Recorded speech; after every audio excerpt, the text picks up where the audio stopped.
Hello and welcome back to Inside the 20. Today, we are going over the Week 13 recap, Thanksgiving week. Please make sure to like, subscribe, share, and comment. Yeah, if you have not checked out my 1 through 12 recaps of this year, please go check those out. Of course, and the other ones from last year, those were tough. And yeah, let's just start.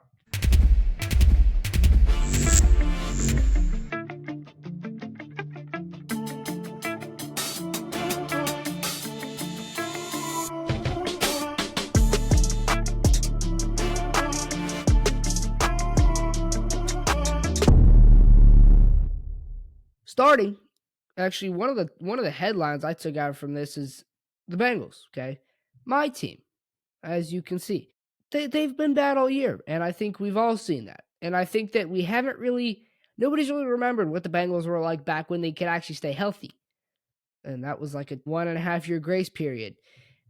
But I looked at that team and I watched that game. Obviously, I'm a Bengals fan. It's Thanksgiving. They've never been on Thanksgiving in my lifetime. I thought, heck, let's watch the game. I thought they were going to lose. And they went out and they put belt to the Ravens, which made me really happy. And they beat them 32-14, which is not no easy win. And one of the things, a healthy Bengals team is a top contender.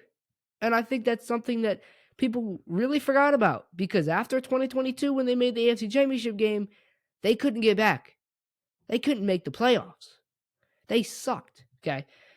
And they just beat the Ravens by 20.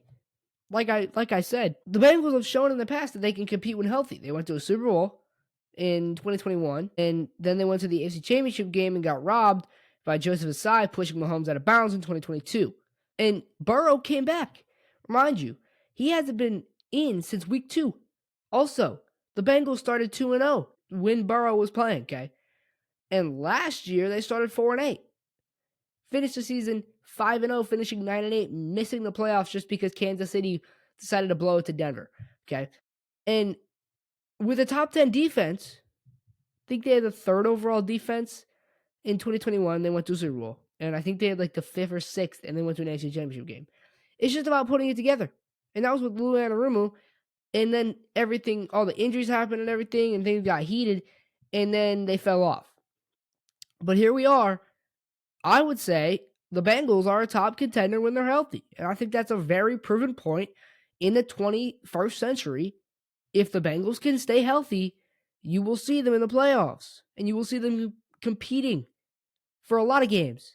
And that's the thing that I miss about this team, that they let all these guys go on free agency. They can't spend money, and that's exactly why we're here. And mind you, they have Buffalo this week, which is going to be a very good game now that Burrow's back. And then they have Baltimore at home next week, or 2 weeks. And then after that, 3 weeks. Those are really easy games. Miami on the road, Arizona at home, and Cleveland at home to finish the year. 3 out of your final 4 games are at home, which makes it even more easier. You have a road game against Buffalo, and then home, away, home, home. That's a really nice schedule sitting here if you're a Bengals fan, with Burrow coming back, looking great, and knowing that now you can compete. To my other headline, one of my other headlines, the Broncos are frauds. I'm just going to go ahead and say it. The Broncos are frauds, personally. I don't see any world that the 10-2 Broncos are 10-2. They're probably 7-5 at best, and that's still with us all like 3 lucky wins. Starting out with the offense, Bo Nix. He's been barely enough. Troy Franklin is the GOAT, though. Love Troy Franklin. And the running game has sucked. They beat the Commanders, the Raiders, the Jets, the Titans, and the Giants, who all are horrible. Commanders are 3-8, 3-9. They just played them on Monday night, and they won by 1 in overtime. The Raiders, they beat by 3, 10-7 at home. The Jets, they beat by 2 on a walk-off field goal. Titans, they beat by 8 in the season opener on the road. And then New York, the Giants, they came back down 33. And yes, that's a very, very big achievement. But still, here they are. All of these teams, 1, 2, 3, 4, 5, they suck. Horrible. Okay? And Bo Nix is not playing at a 10-2 level. What do you think? We're going into week 14? How many yards do you think you would have? Take a guess. Okay, you're wrong. He has 2,700 yards. 2,700. 19 touchdowns, okay? That's like a solid ratio for 2,700 yards, right? He has 9 picks, okay? You see guys out here, Tom Brady, he'd be playing 10-2. He'd have 3,500 passing yards, a solid 30 touchdowns, and maybe 7 picks. Like, that's an MVP level right there. If you're playing at 10-2, you're playing for the MVP, okay? Cam Newton played at a 10-2 level. He led the Panthers to a 15-1 record, made the Super Bowl, decided not to jump on the ball and lost to the Broncos, but he was not playing like this to lead his team. Bo Nix is playing very middle of the pack. He's putting up simulation Madden stat lines when your team wins 7 games, okay? I know Madden does not translate to real life, but I'm just trying to give an analogy here. What I'm saying is that Bo Nix is not playing at a convincing level in any world, okay? Go to Mars and tell me 2,700 yards is not convincing for a 10-2 offense. If you woke up from a coma today, asked, oh, how are the Broncos doing? They're 10-2. Oh my goodness, Bo Nix must be MVP, right? No, he's very middle of the pack. It doesn't make sense. Denver's gotten lucky over and over again this year. And I'm guaranteeing you, this luck is going to keep coming, and it's going to run out. The second we hit January, they're done. The Denver Broncos are done. Because when you have teams like the Ravens, I get they're 6-6, but they are going to win the AFC North. I don't see why they don't win the AFC North. You have Baltimore, Kansas City, who although on paper does not seem very good this year, they are a good team. Okay, Buffalo, New England. New England is a prime example here. They have a quarterback who's playing at an MVP level, and their record shows it all is clicking. It all makes sense in New England. In Denver, what? Buffalo, it's going great. Josh Allen's him. But in Indianapolis, even Indianapolis, tell me, they are a very good team. Daniel Jones is looking like prime Peyton Manning right now, and it makes no sense. But they are actually showing out, and they are actually giving me the numbers. On paper, it doesn't make sense, but if you look, it makes sense.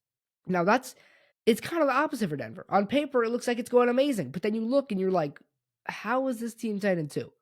Okay, but what I'm getting at here is Denver is not playing at a high enough level to compete with these teams or even compete with any of the teams that they beat by 1 score who are absolute garbage. Denver is not a strong candidate in any world. I get you put them up there just for views and for clicks, but in the real NFL, in the real world, they're nowhere to be seen, and they shouldn't be. I would take the Chargers over the Broncos. Personally, I would take Kansas City over Denver, who I get they beat. Now, on the flip side, to the other conference, to the other talk about this, Chicago, you guys are legit. For once, since 2018, the Bears are legit. That's amazing. And I feel like I talked about it before. Bears did not seem very legit to me. They're legit. They just beat the Eagles on the road, on primetime. And now they have the 1 seed. The Chicago Bears are the number 1 seed. You know how crazy that is? You know how insane that is? And I've been doubting Chicago. I'm not going to lie. Like, I have doubted the guy that paints his nails, okay? I have doubted the guy with the pink phone case, okay? Caleb Williams, I did not think was him. That guy's him. He has that dog in him. I don't know what kind of dog. They beat Philadelphia, Pittsburgh, Dallas. And I'm going to throw in Minnesota because when they played them, they were decent. They were pretty good. But these are all very convincing teams. And they are all very convincing wins. You beat Dallas, who has an Offensive Player of the Year candidate in George Pickens and a great Dak Prescott who's playing this year. You beat Philadelphia. I think that's pretty self-explanatory. And you beat Pittsburgh, who's playing at a very good level. I get they've fallen off, but when they played them, they were very good. And I have to give credit to Ben Johnson, especially Ben Johnson. I mentioned it earlier in the year, but Ben freaking Johnson, he's him. And I think it proves all it takes is a little more. It's not as hard as you think it is to turn a team around. The Bengals in 2020 won 4 games. Went to the Super Bowl the next year. Went to the AFC Championship the year after. Okay? There's simple things that turn regular Joe teams into a great team that people are talking about. And Chicago, I see them as one of them because you have a solid draft. You get Ben Johnson, and he just flips the entire thing around. They have the number 1 seed. The Bears sucked last year. The Bears went 5-12. They went 1-7 on the road, and I think they easily had a top 10 pick in the draft. But that's just what it goes to show all it takes to really flip around an organization in just 1 year. In my opinion, the Bears could play high consistency ball in January. We saw it. We've seen it. I think the Bears at least divisional, minimum, at least divisional. I don't see any reason why. To every other game, because I have a podcast and I just have to cover that. To Thanksgiving. Happy Turkey Day. The Packers beat the Lions 31-24. The Packers beat the Lions thanks to Jordan Love throwing 4 touchdown passes and the Packers converting all 3 of their 4th down tries. To Dallas, the Cowboys win at 31-28 over the Chiefs. The Cowboys defeated the Chiefs 31-28 on Thanksgiving with Dak Prescott leading a late game comeback as Patrick Mahomes rallied the Chiefs on multiple 4th down attempts, but Dallas was able to hold on for the close win. To the best game of the day, Cincinnati beats the Ravens 32-14. The Bengals beat the Ravens by a lot on Thursday night as Joe Burrow returned from injury and threw 2 touchdowns, as well as Jamar going for 120 receiving yards. To the Black Friday game. It's kind of weird they have Black Friday now. The Bears beat the Eagles on Black Friday with Chicago's 281 rushing yards and 2 touchdowns fueling the dub. To San Fran, the 49ers beat the Browns 26-8. Brock Purdy led the Niners to their 3rd straight win, throwing for 168 yards and a touchdown, as George Kittle was the top receiver with 68 yards on 4 catches. To Jacksonville, the Jaguars won at 25-3 over the Titans. Trevor Lawrence threw 2 touchdown passes in the second half as the Jags dominated the Titans. Jason Myers caught 6 passes for 90 yards and a score. To Houston, the biggest upset of the day, the Texans win at 20-16 over the Colts.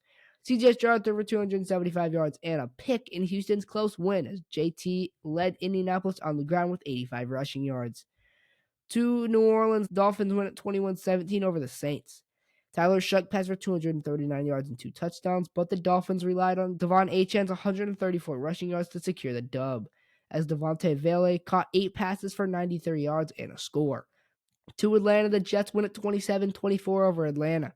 The Jets edged the Falcons with a walk-off field goal, with Atlanta's Bijan Robinson rushing for 142 yards and New York's Adonai Mitchell catching 102 yards with a touchdown. To Arizona, the Bucs win at 20-17 over the Cards.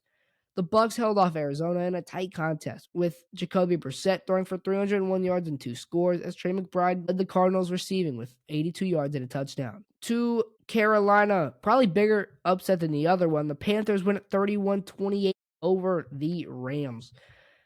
Carolina upset LA at home, capitalizing on a slow start and strong second half play as Chuba Hubbard rushed 83 yards while Matthew Stafford threw 2 touchdowns for the Rams. To Seattle, the Seahawks dominate the Vikings 26-0. All this, and JSN had 2 receptions. Sold my fantasy game. Seattle's defense dominated the Vikings, who failed to score, as Sam Darnold managed the passing game efficiently, while Kenneth Walker III contributed 56 rushing yards. To Pittsburgh, the Bills went at 26-7 over the Steelers. Josh Allen threw for 122 yards and a score, while the Bills' ground game, led by James Cook with 144 yards, controlled the game as Pittsburgh struggled to find any rhythm offensively. To LA, the Chargers went at 31-14 over the Raiders. LA controlled the game with strong passing and rushing attacks. Geno Smith threw for 165 yards and 2 scores, while Kadami Vidal ran for 126 yards for the Chargers. To Washington, the Broncos win at 27-26 in OT over the Commanders. Denver narrowly edged Washington in a thrilling overtime finish, with Bo Nix throwing for 321 yards and a touchdown, while Marcus Mariota led the Commanders' ground attack with 55 rushing yards. Alrighty, that'll do it for my Week 13 recap. Happy Thanksgiving, Merry Early Christmas, Happy Hanukkah, Happy Kwanzaa, Happy New Year. Yeah, we're not all the way there yet, but we're getting there. Please make sure to like, subscribe, share, and comment. Thank you all for watching. This has been Inside the 20. I am your host, Teigan Gray. God bless. Peace out.